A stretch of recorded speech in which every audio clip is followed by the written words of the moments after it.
তাহলে তেমন একটা লাভবান আমরা হতে পারবো না। কি সুন্দর কথা ভাগবতন বলছে, ধর্ম সংসপুংসাম বিষাক্ষণ কথা সুজা না উৎপাদন যদি রতিম শ্রম এব হি কেবলম। 4টি বর্ণ আর 4টি আশ্রম যদি ঠিকঠাক মতো করি, অথচ কলিতে 4টি বর্ণ আর 4টি আশ্রম করা খুব কঠিন।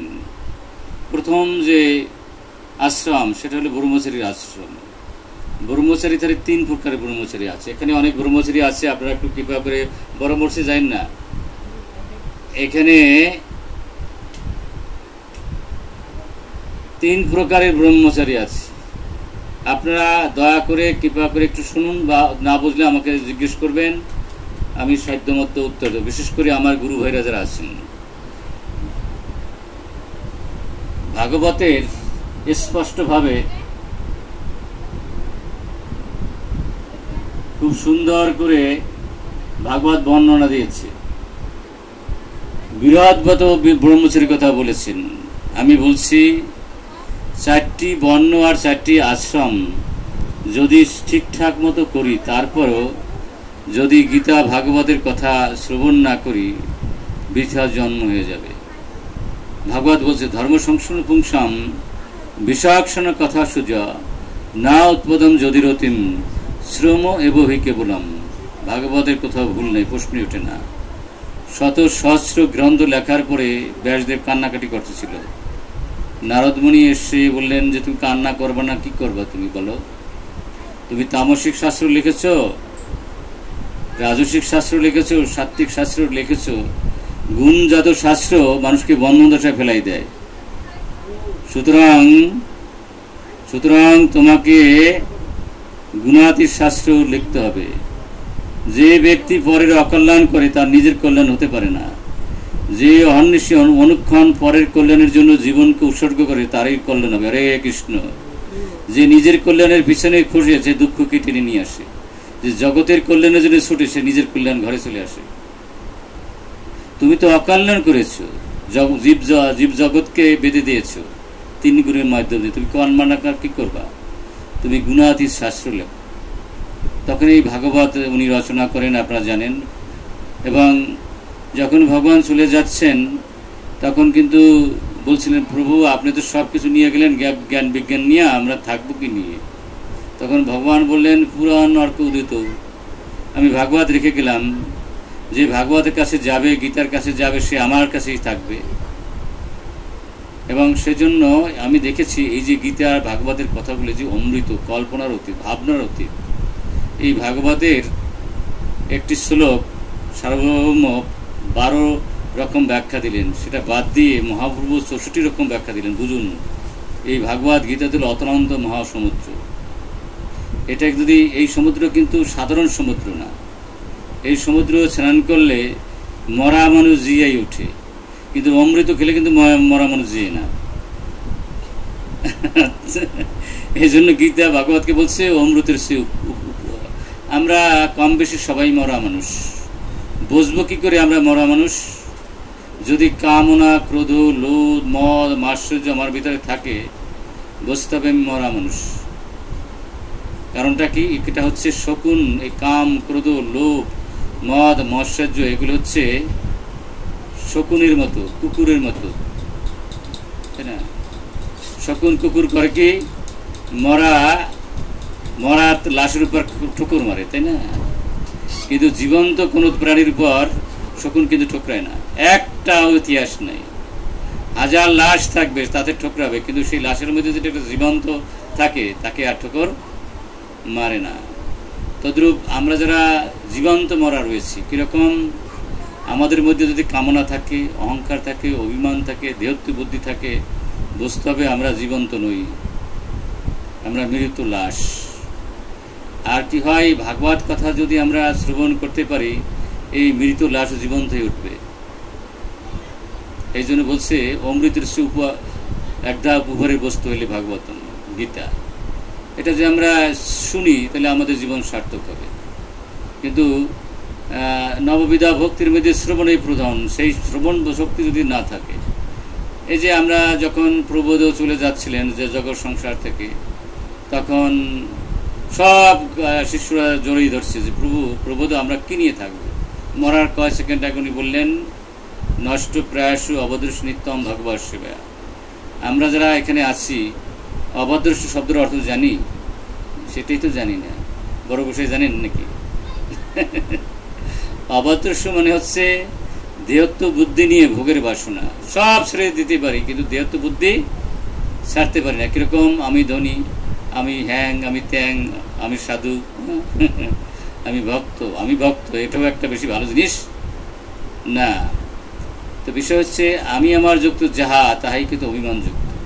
ভাগবত তাই বলছে, অহম মম অভিধান উত্থই কাম লোভদি মলয়ী।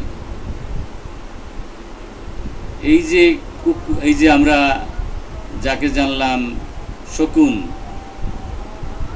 কুকুর, শৃগাল, এরা হচ্ছে কাম, ক্রোধ, লোভ, মদ, মাৎসর্য, এগুলি আমাদেরকে কামড়ায়। এখান থেকে যদি আমরা উদ্ধার প্রাপ্ত না হতে পারি, তাহলে আমাদের এই দেবর দুর্লভ মানব জন্ম কিছু সার্থক হবে না। সেজন্য প্রতিদিন যদি আমরা এই কৃষ্ণ কথা শুনি, ভাগবত কথা শুনি, তাহলে আমাদের সীমাহীন লাভ হবে। এই যে যা কিছু করি সব ভালো, এই মঙ্গল আরতি ভালো, নাম জপ করা ভালো, এই যে গৌর আরতি করা ভালো, নৃসিংহদেব স্তুতি করা ভালো, সব ভালো। এটা হলো তরকারির মতো, বুঝলেন? তরকারির মধ্যে যদি লবণ না দেন তাকে স্বাদ হয় নাকি? হয়, খাওয়া যায়? ক্ষুধা থাকলে 2-1 গ্রস খাওয়া যায়, তাই না? বেশি ক্ষুধা থাকলে, কিন্তু আনন্দের সহিত খাওয়া যায় না। এই ভাগবত হচ্ছে লবণের মতো। এই ভক্তি জীবনে যদি ভাগবতের গীতার সাথে যুক্ত না হওয়া যায়, তাহলে ওই রকম মানে আল্লে লাগবে। এই জন্য প্রভু বলছেন, নষ্ট প্রয়াস অবদর্শ নিত্যম ভাগবত সেবা। প্রতিদিন তোমার ভাগবত কথা, গীতার কথা শ্রবণ করতে হবে। 4টি বর্ণ আর 4টি আশ্রম যদি আমরা ঠিকঠাক মতো করি, তাও যথেষ্ট না যদি আমি ভাগবত গীতা শ্রবণ না করি। 4টি বর্ণের কথা বলতে চাচ্ছিলাম। প্রথমত ব্রহ্মচারী। 3 রকমের ব্রহ্মচারী আছে। একটা হলো বিরোধব্রত ব্রহ্মচারী, একটা হচ্ছে নৈষ্ঠিক ব্রহ্মচারী, একটা হচ্ছে উপকর্ম ব্রহ্মচারী। যারা বিরোধব্রতী ব্রহ্মচারী হবেন, 5টি কর্মেন্দ্রিয়, 5টি জ্ঞানেন্দ্রিয়, মন, বুদ্ধি, অহংকার, চিত্ত সবগুলো ভগবানে যুক্ত করবেন এবং নিঃশ্রদ্ধভাবে। এবং তার এই অবস্থা যদি ঘটে, তাহলে কি হবে? কালক্রমে তার শরীরের মধ্যে এমন এক তেজ সৃষ্টি হবে, অন্ধকার রাত্রে যদি তাকে রাখা হয় কোন অন্ধকার ঘরে, আলো লাগবে না, তার দেহের আলোতেই ঘর আলোকে দিয়ে হবে, হরে কৃষ্ণ। এবং এরকম ব্রহ্মচারী যদি কেউ হতে পারে, তার পিছনে পিছনে ভগবান ধায়, তার আর কোনো সাধন ভোজন করা লাগবে না। এবং এমনকি তার পদধূলি নেওয়ার জন্য ভগবানও পাগলের মতো হয়ে যায়। অনুপৈতি অগ্ধি ভগবান ভাগবতের মধ্যে বলছে, আমি প্রতিনিয়ত সেই সাধুর পিছনে আমি ধাবমান হই। কারণ কি? তার পদবল নিয়ে আমি নিজকে ধন্য করতে চাই, ভগবান ভাগবতের মধ্যে বলছে। আচ্ছা, তারপর আপনার নৈষ্ঠিক ব্রহ্মচারী, 25 বছর ব্রহ্মচার্য, তারপর যদি প্রয়োজন হয় সংসার করবে। আর উপকর্মণ ব্রহ্মচারী হচ্ছে যে সংসার জীবন যাপন করেও ব্রহ্মচারী থাকা যায়। 50টা বউ থাকলেও ব্রহ্মচারী সে। কিরকম? শুধু সন্তান কামনার জন্য স্ত্রীর মানে ব্যবহার, সন্তান চাই না, স্ত্রীর সাথে যোগাযোগ রাখা, এটা অপরাধ হয়ে যাবে, অবৈধ হয়ে যাবে। এটা না হচ্ছে আপনার উপক্রম ব্রহ্মচারী। তার ব্রহ্মচারী এরপরে আপনার প্রয়োজন বোধে 25 বছর পর গৃহস্থ জীবন, গৃহস্থ জীবনের পরে বানপ্রস্থ। যিনি বানপ্রস্থ নেবেন তিনি আর বাড়ি ঘরে থাকতে পারবেন না, টেকনাফ থেকে তেঁতুলিয়ে ঘুরে বেড়াতে হবে, প্রতি ঘরে ঘরে প্রতি ক্ষেত্রে, তাই না, যেতে হবে। আর কোনো প্রত্যাশা তার রাখা যাবে না। এবং কলিতে ব্রহ্মচারীও কঠিন, বানপ্রস্থ তো আরও কঠিন, সন্ন্যাস তো নাই বললেই চলে। হ্যাঁ, তো সুতরাং 4টি বর্ণ, 4টি আশ্রমের কথা বললাম। 4টি বর্ণ, ব্রাহ্মণ। ব্রাহ্মণ তো কলিতে খুঁজে পাওয়া খুব কঠিন, তাই না? ব্রাহ্মণ যেমন ধরেন গীতায় 9টা গুণ রয়েছে, সমদম তব শৌচ ক্ষান্তি আর্যবম, জ্ঞান বিজ্ঞান আস্তিকম ব্রহ্মকর্ম সমাজ। একটা গুণই তো তাই নাই ব্রাহ্মণে, তাই না? যদিও আমরা একটা গলায় পৈতে ঝুলে হাঁটি না। বিষয় হচ্ছে অন্তরিন্দ্রিয়কে দমন করতে হবে যিনি ব্রাহ্মণ হবেন। অন্তরিন্দ্রিয় মন বুদ্ধি অহংকার চিত্ত, একটা তো ইন্দ্রিয় দমন নাই, মনের ভিতরে কত কুচিন্তা কুভাবনাই হাজির হয়, তাই না? 24 ঘন্টা যদি ভগবানের চিন্তা না থাকে তাহলে বোঝা যাবে যে তার মন নিয়ন্ত্রণ নাই, তাই না? মন ছুটোছুটি করছে, মনে এমন চঞ্চল, ওই 1 মিনিট কয় রাজ্যে ঘুরে এসে তার লেখাজোকা নাই, তাই না? দম মানে হচ্ছে এই যে 5টি কর্মেন্দ্রিয় 5টি জ্ঞানেন্দ্রিয় তাকে দমন করা। এরকম ব্যাখ্যা দিতে গেলে আর আমার এই 2-1 রাত্রে হবে না, তাই না? আমরা অত ব্যাখ্যায় যাব না। সমদবত অবসর্য খান্তি আর্যমাম। জ্ঞান মানে হচ্ছে আধ্যাত্মিক জ্ঞান, বিজ্ঞান মানে হচ্ছে এটা প্রকারের বিদ্যা। তো বিষয় হচ্ছে 9টি গুণ রয়েছে গীতার মধ্যে, ভাগবতে রয়েছে 12টা। যিনি ব্রাহ্মণ হবেন তার সদা সত্য কথা বলবেন, আর কি হবেন, তার সমস্ত কিছু জগৎ কল্যাণে যিনি বিলিয়ে দিতে হবে, এবং তিনি নিত্যতৃপ্ত নিরাশ্রয় হবেন, যদেশে লাভ সন্তুষ্ট। ব্রাহ্মণ যিনি সত্যিকার ব্রাহ্মণ হবেন তার কোনো আকাঙ্ক্ষা থাকতে পারবে না, যখন যা পাবেন সন্তুষ্ট চিত্তে তার গ্রহণ করতে হবে, নিত্যতৃপ্ত নিরাশ্রয়। এবং খাবেন কি, রাগ দেশ বিমুক্ত বিষয় ইন্দ্রিয় চলন। কি চমৎকার কথা বলছে ভগবান, কোনোটা বাকি রেখে যায় না। কিন্তু আমাদের দুর্ভাগ্য হলো আমরা অনেক সময় বুঝি না, বোঝার চেষ্টাও করি না। আর 6টি কর্ম রয়েছে ব্রাহ্মণের, যজন যাজন পাঠন পাঠন দান প্রতীক্ষা। তাহলে এই যে গুণ আর কর্ম এইটা মিলিয়ে ব্রাহ্মণ। তাহলে ব্রাহ্মণ জানলাম। ক্ষত্রিয় তো আমরা জানি 8 গুণী ক্ষত্রিয় আছে, বিশেষ ব্যাখ্যা দেব না। বৈশ্যর কথা আমরা জানি, শূদ্রের কথাও জানি। 4টি বর্ণ আর 4টি আশ্রম যদি যথার্থভাবে করি, তারপর যদি ভাগবত গীতার না ছড়ি তাহলে বৃত হয়ে যাবে। ধর্ম সংস পুংসাম বিষাক্ষণের কথা সুজা না উৎপাদন যদি রতিম শ্রম এবহি কেবলম। অর্থাৎ 4টি বর্ণ আর 4টি আশ্রম যদি ঠিকঠাক মতো করি, তারপর যদি গীতা ভাগবতে শোনার আমার রুচি না হয়, ধর্ম বলতে যা কিছু করি সব বৃত হয়ে যাবে। ভাগবত কি ভুল বলে গোসাই? হবে। কারণটা কি, এই ভাগবত কথা কৃষ্ণ কথা হচ্ছে ভক্তি জীবনের আপনার মূল। যেমন এই যে নাম, 14 গুণে আমাদের নামের মতো কিচ্ছু নাই, কিন্তু যদি আমার অভিমান থাকে, অভিমানী ভক্তিহীন জগৎ মাঝে সেই দিন, সে হলে পুরা কাবলে যার মধ্যে অভিমান কাজ করে। কিন্তু অভিমান শূন্য হোক কি 4টিখানি কথা? কয়জন আমরা আছি, কিভাবে আছি? আমরা মান চাই না, মান দেব শুধু, এরকম কয়জন আছি? মোহগ্রস্ত হই না এমন আছি, কয়জন আছি?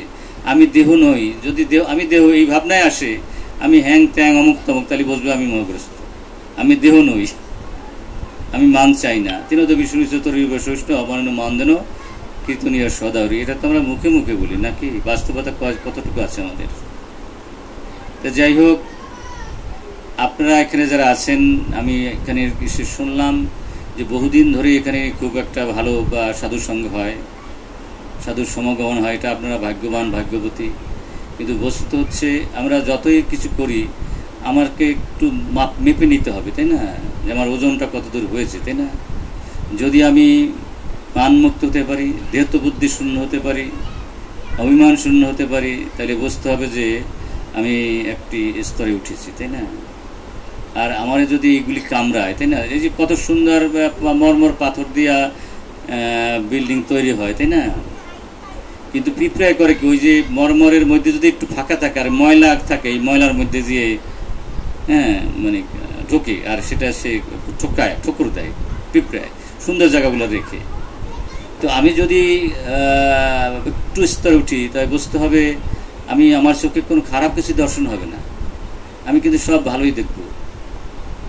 আর যদি খারাপ কিছু আসে, সেটা আমার চোখে পড়বে না, যদি আমি ভালো হই। আর যদি আমার খারাপ নেচার হই, আমার কিন্তু ভালো দর্শন হবে না। যদি একদিন এই বাচ্চারা ওই ওখানে কি করতে শব্দ করতেছে, তোরা দূরে খেল। এখানে যুধিষ্ঠির আপনার দুর্যোধন কান্নাকাটি করতেছে, বুঝলেন? দুর্যোধন কান্নাকাটি করে একটা অদ্ভুত কাণ্ড না, যে পাষণ্ডী। এই অবস্থা শুনে সবাই হাজার হাজার মানুষ এখানে জড়ো হয়েছে। শুনতে শুনতে আপনার কি আসছে, আপনার বিশ্বদেবে হাজির হয়েছে। যে কান্নাকাটি করিস কেন? তাহলে এত চেষ্টা করলাম, পঞ্চপাণ্ডব মারতেই পারি না। তাহলে যার কাছে কৃষ্ণ আসে, তারে মারবে কেটা? রাখে কৃষ্ণ, মারে কে? মারে কৃষ্ণ নাকি তোর দলে যদি কৃষ্ণরে নিতে পারতি তাহলে কিন্তু তুই পঞ্চমুণ্ডে মারতে পারি। কৃষ্ণরে কীভাবে ভুলানো যায়? কৃষ্ণ বলে যদি সাধুর দর্শন করাই দিতে পারে, আরে কৃষ্ণ, সাধুকে কৃষ্ণকে আর কোনোভাবেই ভুলানো যায় না। যদি সাধুর সঙ্গে থাকো আবার সাধুর কৃপা পাও তাহলে কৃষ্ণকে ভুলবে, এর আগে ভুলবে না। কৃষ্ণ ভক্তের কাছে ভুলে যায় ভক্তের সান্নিধ্য পেলে। তুমি একজন ভক্ত এসে তাকে কৃষ্ণকে কুলাকুলি করো, বলে এটা তো সাধারণ ব্যাপার, সমস্ত ব্রহ্মাণ্ড ঘুরে কত না সাধু আছে, তাই না? তো যেখানে যায় ও আর সাধু দর্শন করে না, মানে ও যেমন জগৎকে যার তাকায় তারাই তাই দেখে। ভোর 4টায় এক সাধু গেছে স্নান করতে, আর ভোর 4টায় এক ডাকাইতে একটা হত্যা করে দৌড়াচ্ছে, সাধু দৌড়াচ্ছে, দেরি হয়ে যাচ্ছে। সাধু ভাবছে হায় হা ওই যে লোকটা যা দৌড়াচ্ছে নিশ্চয়ই ওরও আরতিতে দেরি হচ্ছে তাই দৌড়াচ্ছে। আর ওই ডাকাতটা ভাবতেছে ও নিশ্চয়ই আমি মারছি একটা, ওটা দুইটা মারছে, না তো দৌড়ে কেন। অর্থাৎ আমাদের ভাবনার একটু পরিবর্তন ঘটাতে হবে। নিজে একটু সাধু হয়ে যদি দর্শন করি তাহলে সাধু দর্শন করা যাবে। নিজে ভালো না হইলে ভালো কিছু চোখে পড়বে না। এটা আজ আমাদের একটু ভালো হওয়া দরকার আছে। তো এখানে এই যতক্ষণ পর্যন্ত আমাদের অভিমান থাকবে, হ্যাঁ, মানের আকাঙ্ক্ষা থাকবে, তখন আমরা কিন্তু মানুষই হতে পারবো না। কারণ এই যে শকুনরূপী যে কাম ক্রোধ লোভ, এগুলো আমাদের কুড়ি কুড়ি খাবে কিন্তু। এই জন্য ভগবান বলছে নির্মান, মান শূন্য হতে বলছে, মোহশূন্য হতে বলছে। হ্যাঁ, যদি মান শূন্য না হই, মোহশূন্য না হই, 80 লক্ষ জন্মের পরে এই মানব জন্ম পেয়েছি, এটা যথার্থ একটা ফলবান লাভবান আমরা হব না। কারণ এই দেবের দুর্লভ মানব জন্ম, দেখেন ভাগবত বলছে হৃদ্যদা একদম সুলভ সুদুর্লভম। এই মানব জন্ম পাওয়ার জন্যে দেবতারা, ব্রহ্মা, শিবাদি যারা আছে সবাই চাচ্ছে এই মানব জন্ম। কারণ এই জন্মে আপনি ইচ্ছা করে এখানে বসে বসে কৃষ্ণ কথা শুনতে পারেন, কিন্তু এই বাতাস বায়ুদেবের সুযোগ নেয়, সূর্যদেবের সুযোগ নেয়, তাদের ডিউটি আছে, বুঝছেন? তাদের কোনো ক্ষুদ্র স্বাধীনতা দেওয়া হয় নাই, মানুষকে ক্ষুদ্র স্বাধীনতা দেওয়া আছে। ইচ্ছা করে মানুষ শুনতে পারবে অথবা চলে যেতে পারবে, কিন্তু দেবতাদের স্বাধীনতা নাই। এই জন্য বলছে দেবর দুর্লভ মানব জন্ম। এই দেবত দুর্লভ মানব জন্ম পেয়ে আমরা যদি এই কথাগুলো ভিতরে না ঢোকাই, সেটা আত্মঘাতী কাজ। এর চেয়ে বড় ভালো মানে খারাপ কাজ আর কিছু হবে না। এখানে আপনারা দেখেন প্রভু তো কি চমৎকার কথা বলছে। শরণগতির পন্থা এখানে খুব সুন্দরভাবে বর্ণিত হয়েছে। দৈবেশা গুণময়ী মমা দূরত্বা মামজে প্রবদন্তে মায়াবেতং তরন্ততে। যাহা যাহা না তাই তা ভাবা তাই মায়া। দেহটা আমি নই, অথচ 24 ঘন্টা তাই ভাবতেছি মায়া। এই দেহ সম্পর্কে যা তা ভাবছে আমার, এটা আমার কিচ্ছু না, তাই ভাবছে এটা মায়া। অথচ মায়াকে আমাদের ভালো লাগে, কিন্তু যেটা বাস্তব বস্তু তাকে ভালো লাগে না। বাস্তব বস্তু ভগবান, আর সব মায়া। 14 ভবনে যা কিছু দেখি সবই মায়া। যার সময় নিয়ে যাবে তাই মায়া, কিন্তু যার সময় নিতে পারবে না সেটা হচ্ছে বাস্তব বস্তু। সময় নিতে পারে না কি? ভগবানের প্রেম, ভগবানকে নিতে পারে না, আর সব কিন্তু নিয়ে যায়। অথচ আমরা মূর্খ মানুষগুলো সেই মায়ার পিছনে ছুটাছুটি করছি। তাই ভগবান বলছে দৈবেশা গুণময়ী মমা দূরত্কা মায়ামজেশ প্রবদন্তে মায়াবেতং তরন্তেতে। যতক্ষণ পর্যন্ত আমরা শরণগতি না হব, ভগবানের শরণে না যাচ্ছি, ততক্ষণ পর্যন্ত আমরা কিন্তু মায়ের হাত থেকে রেহাই পাবো না। আর এই শ্লোকটায় খুব সুন্দরভাবে কী করে শরণগতি হতে হবে সেটা এখানে বলছে, কি চমৎকার করে। তার প্রথম যোগ্যতা হচ্ছে গর্বের দ্বারা মোচন নেওয়া। এখানে যেমন ধরুন আপনি শুনলে অবাক হয়ে যাবেন, এই যে এটা অবশ্য যুধিষ্ঠির মহারাজ যে মোহগ্রস্ত হয়েছিলেন তা না, কিন্তু আমাদের শিক্ষা দেওয়ার জন্য এটা বলছেন, আর কিছু না। বলছেন যে আমি যে সম্রাট, আমি জানি আমি সম্রাট নই, আর আমি মালিক না। ভক্তরাম যজ্ঞ তব সর্বলোক মহস্যম, তাই না? ভোগ ঐশ্বর্য পোশাক তাং তয়সম ব্যবসায় বুদ্ধি সমাধনা বিদ্যাতে। আমি এগুলো জানি। ভোগ বা ঐশ্বর্যের মধ্যে ভোগ ঐশ্বর্য পোশাক তয়সম, ভোগ ঐশ্বর্যের মধ্যে থাকলে বুদ্ধি নষ্ট হয়ে যাবে, এটা জানি। ভক্তরাম যজ্ঞ তখন সর্বলোক মহাশ্যাম, এটাও আমি জানি, কিন্তু আমি এটা মানতে পারতেছি না কেন? আমার মনের মধ্যে এমন ভাব জাগে কেন যে আমি এই শশাকেরা পৃথিবীর মালিক যুধিষ্ঠির মহারাজ যুদ্ধের পরে? এই ভাবটা কেন আসে? তখন নারদ মনীষ খিলখিল করে হেসে দিয়েছিল। কি চমৎকার কথা! আমি একা একা যখন ভাবি দিশার হয়ে যাই। আসলে এই বিষয়গুলো ভিতরে না রাখতে হলে ওই কামিং অ্যান্ড গোয়িং এর রেজাল্ট ইজ নাথিং হয়ে যাবে। বলছে নিন্দা স্তব সৎকার ন্যাক্কর অর্থ কলরবন প্রধান পর রাজন অভিকন কল্পিত। কি চমৎকার কথা বলছে যে দেখ রে যুধিষ্ঠির, অবশ্য যুধিষ্ঠির বুঝতেন না তা না, হয়তো আমাদের শেখানোর জন্য এই কথাটা বলছেন। যে ব্যাপার হচ্ছে যে এই যে ঘটনাগুলো, এই যে সুখ দুঃখ, মান অপমান, আমি আমার ভাব, এই যে বুদ্ধিগুলো, এগুলো বাইরের বস্তু। আমার বাড়ি, আমার ঘর, আমার পুত্র, আমার কন্যা, আমার স্বামী, আমার স্ত্রী, এই যে বস্তুগুলো, এগুলো মায়ার বস্তু, বাইরের বস্তু। কারণ আমি কিছু নিয়ে আসি নাই, নিয়েও যাব না। অথচ মায়া মোহগ্রস্ত মানুষগুলো আমরা ভাবছি আমি রাজা, আমি ধনী, আমি ভক্ত, আমি অভক্ত ইত্যাদি ভাবছি। আর আমার সম্পর্কে যা আমার ভাবছি, আমার বাড়ি, আমার ছেলে, আমার পুত্র, আমার কন্যা, এগুলো হলো মোহগ্রস্ত জীবের খেলা। আর যারা মোহগ্রস্ত জীব, এই জন্য বলছে নির্মাণ মোহ, মোহগ্রস্ত হো না। মোহ জীবের খেলা। কোত্থেকে এগুলো আসে? গুণ থেকে আসে। প্রধান করে রাজন অভিজ্ঞ কল্পিতম। যখন মানুষ গুণের মধ্যে থাকে তখন আমি আমার ভাব থাকে। এখানে তাই গীতাটাই বলছে নির্মাণ মোহ যেহেতু সঙ্গদর্শ। তামসিক গুণ, রাজসিক গুণ, সাত্বিক গুণ। এছাড়া আরো দুইটা গুণ আছে, একটা হচ্ছে আতিবিক গুণ, একটা হচ্ছে অন্তজ গুণ। তো যতক্ষণ মানুষ গুণের মধ্যে থাকে তখন আমি আমার ভাব থাকবে। আর যখন গুণাতীত হয়ে যাবে তখন আমি আমার ভাব শূন্য হয়ে যাবে। আর যতক্ষণ পর্যন্ত আমি আমার ভাব শূন্য না হতে পারবে ততক্ষণ পর্যন্ত গোলক বৃন্দাবনে বৈকুণ্ঠে যেতে পারবে না। গুণের মধ্যে থেকে গোলক বৃন্দাবনে বা বৈকুণ্ঠে যাওয়ার কোনো সুযোগ নাই। তমগুণ থেকে রজগুণ, রজগুণ থেকে সাত্বিক গুণ, সাত্বিক গুণের থেকে সুপ্ত সাত্বিক, সুপ্ত গাছ গুণাতীত। এই গুণাতীত অবস্থায় গেলে সেই গুণাতীত সাথে যথার্থ সম্পর্ক হবে নাকি হবে? বোঝা যায় না বিষয়? তাই এখানে বলা হচ্ছে। আর যখনই আমরা গুণের মধ্যে থাকবো তখন অহংকার চলে আসে। যদি তামসিক গুণের মধ্যে থাকি, কিরকম অহংকার আসবে? যে ওরে আমি এমন কাজ করে দেবো, আর সব বিজনেস শেষ করে দেবো, আর ছেলেটা কোনোদিন বিয়ে বা সহিবাস করতে পারে, মেয়েটার বিয়ে হবে না, আমি এই ব্যবস্থা করে ফেলবো। এটা তামসিক অহংকার। আর রাজসিক মানে কি? আমি হলো ধনী, আমি হলো জ্ঞানী, আমি হলো মানি, আমি যা বুঝি আর অন্য কেউ কিছু বোঝে না। আর সাত্বিক অহংকার মানে কি? আমি এমন বড় সাধু হয়েছি, তাই না, আমার তা বড় সাধু আর কিটা, এটাও ভালো না, অহংকার, তাই না?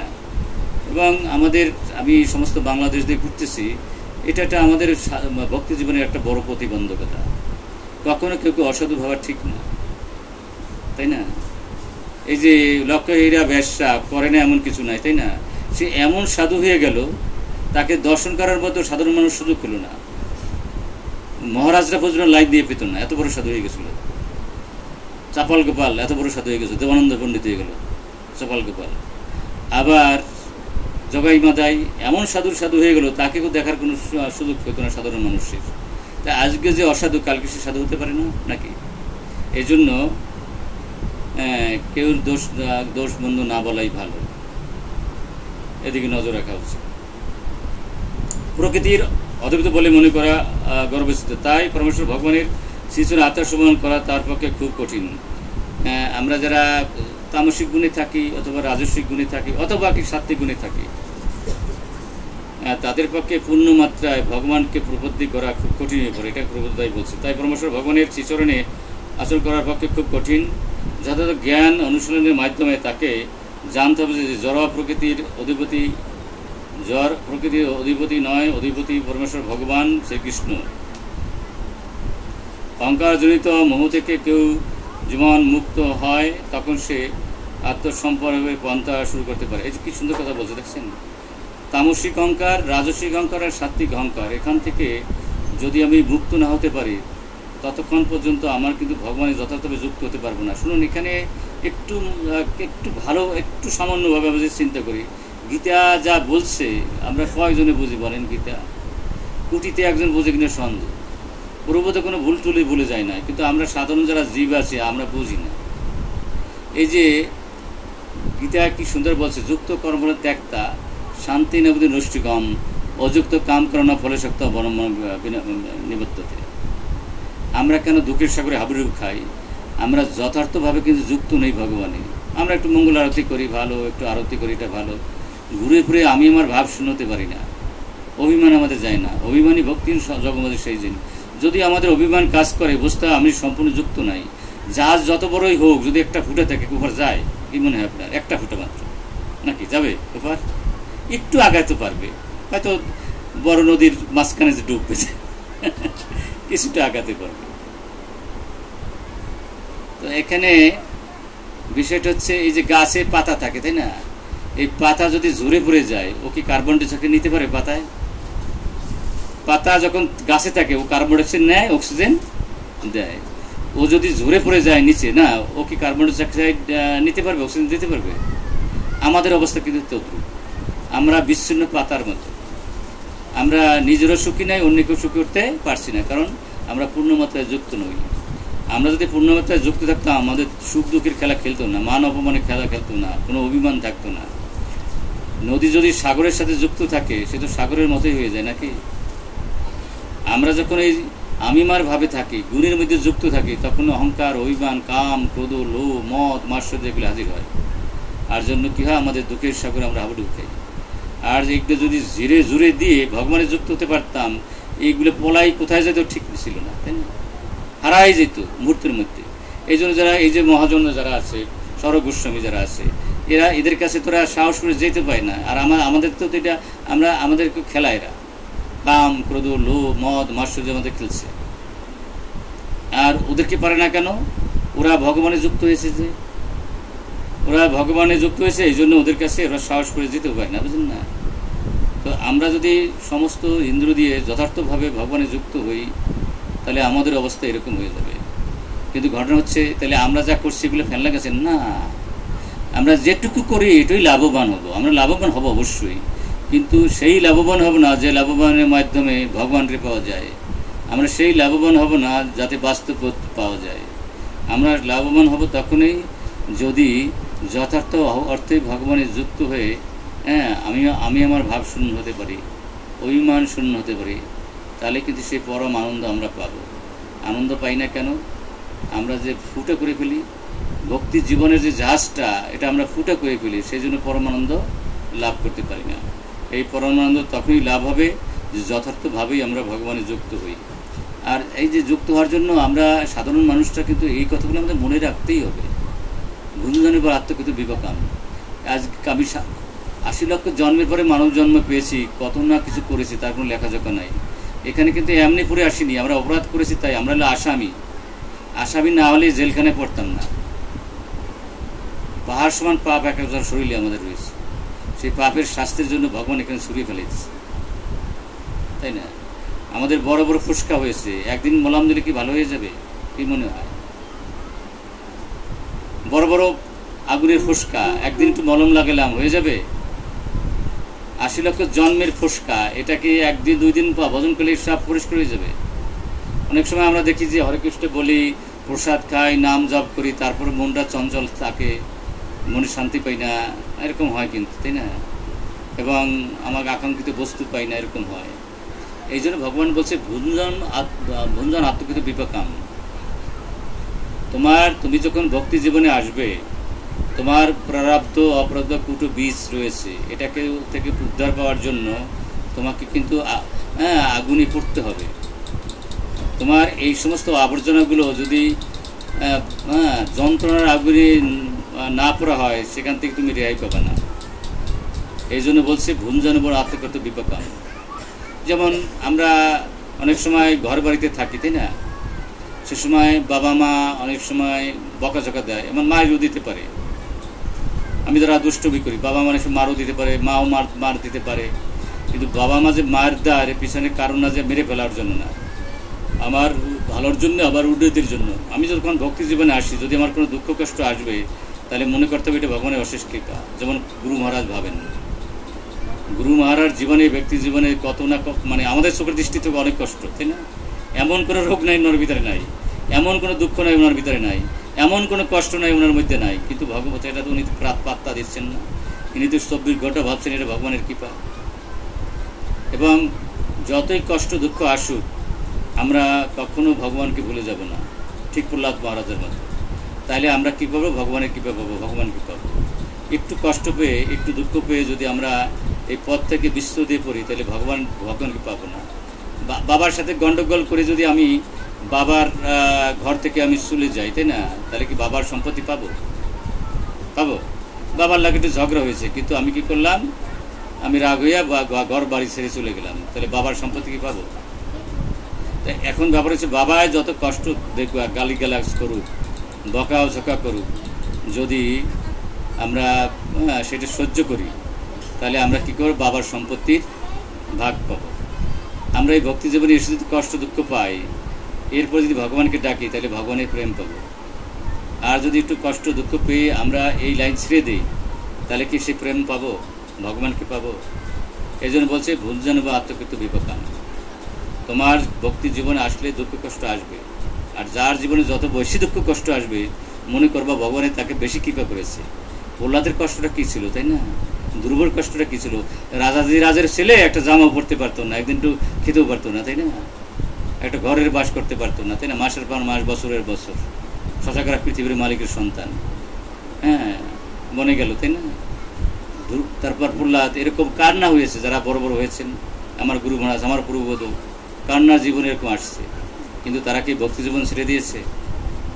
তাই তারা বড় হয়েছে। শত কষ্ট আসার পরও যারা ভক্তি জীবন ছেড়ে দেবেন না, তারাই কিন্তু ভগবানের লাভ করে। হরে কৃষ্ণ, ভগবানের প্রেম পাবে, সেটা এখানে বলা হয়েছে। এই জন্যে বলছে, আধ্যাত্ম নিত বিনিমিত কাম, দ্বন্দ্বই মুক্তা সুখ সঙ্গই। যদি সুখ দুঃখকে সমজ্ঞান করে দ্বন্দ্বমুক্ত হয়ে স্থির থাকা যায়, তাহলে সেই পরম পথ পাওয়া যাবে। আর যদি একটু দুঃখ বেদনা আসে, যদি হতাশা আসে, এটাকে যদি গুরুত্ব দিয়ে আমি যাতায়াত করতে থাকি, তাহলে আমি আসল পাবো না, সেটা এখানে বলা হচ্ছে। তার পক্ষে পরমেশ্বর ভগবানের চরণে আত্মসমর্পণ করা সম্ভব নয়। মোহর দ্বারা আচ্ছন্ন হয়ে পড়ার ফলেই অহংকারে উদয় হয়। দেখছেন কাণ্ডটাকে, আমি অমুক, আমি তমুক, এটা হলো মোহ। আর আমার এটা, আমার সেটা, এটা মোহ।